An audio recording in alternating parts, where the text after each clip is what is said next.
guys, welcome back to another Cooking with Your Girl video. I know it's been a while. I wanted to take a break and give you guys some hair videos, which I hope you appreciated. Of course, those will always be in the lineup, but I wanted to go back to my Cooking with Your Girl videos. So today we are going to do a requested video.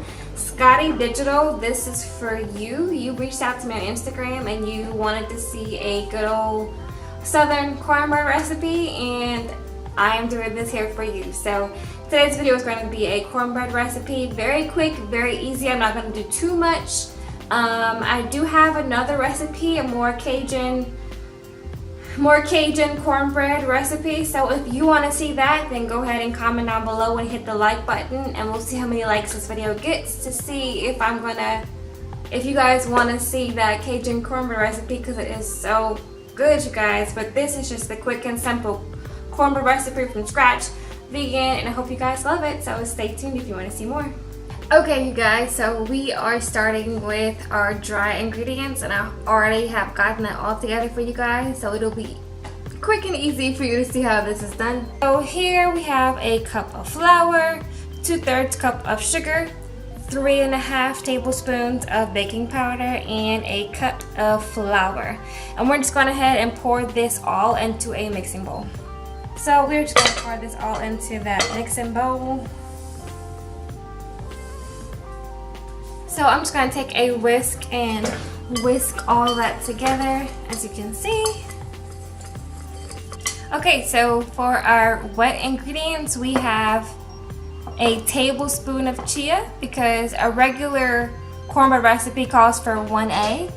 And so we're going to use 1 tablespoon of chia instead, with 3 tablespoons of water, and that'll be your egg replacement.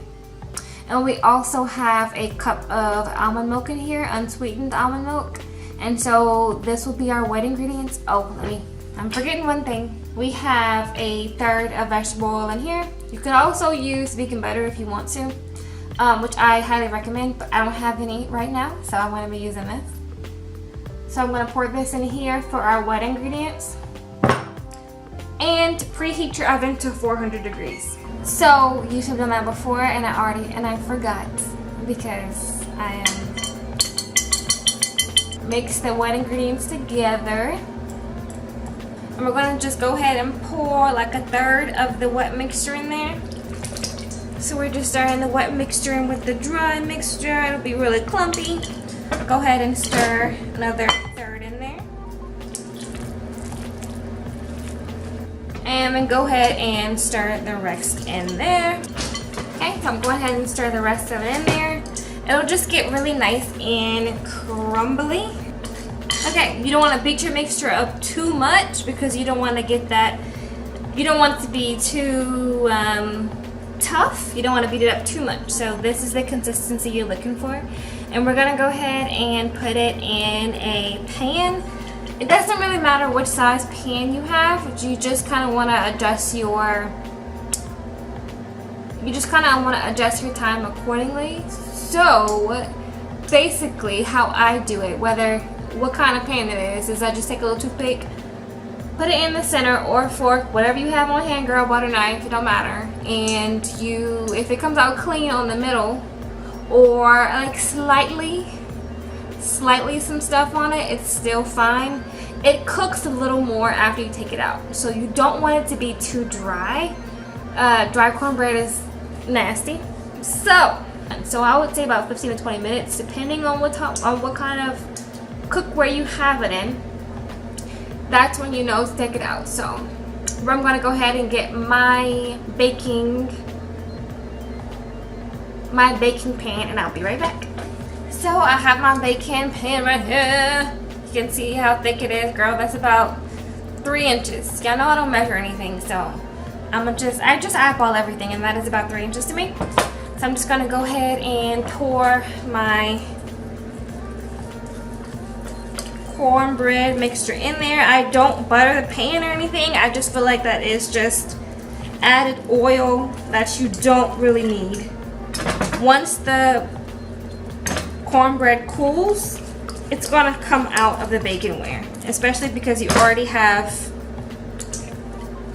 oil in the mixture. So I do think it's overkill just to keep adding more oil to the pan or whatever. But it is on you if you would like to. If you insist, if you love oil and you insist on doing that, then go ahead and do that, girl. I'm not gonna stop you. But my advice is just a little overkill. So if my mama was cooking this, she would just kind of slap the pan real quick. But I live on the second floor of my apartment and I ain't trying to make my neighbors hate me. So I'm gonna go ahead and just kind of let it work its way down to a single layer. This is pretty much what you're looking for. It's gonna rise a little bit, not too much, but it's fine. Like I said, depending on which kind of baking ware you're using, it's gonna be thicker or thinner or whatever, but it's still gonna taste good. So I'm gonna put this in the oven for about 15 minutes. And we'll be back in 15 minutes. Okay, welcome back, you guys. So it's been 15 minutes, oh well, 20 minutes, because I let it cool afterward, and it's still hot. So this is what it's looking like.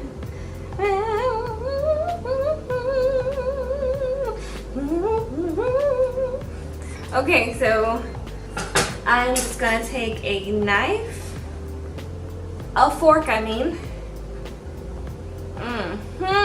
Y'all see that? Super moist. Yeah, get you a bite. There you go. Okay, so I'm gonna try it.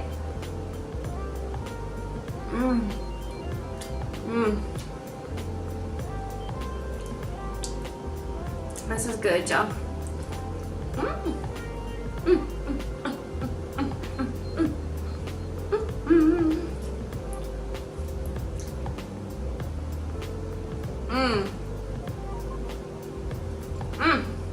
It's moist.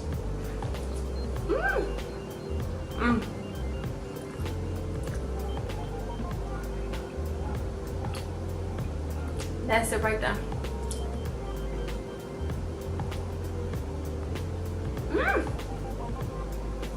Okay, you guys, that was it. Let me finish doing.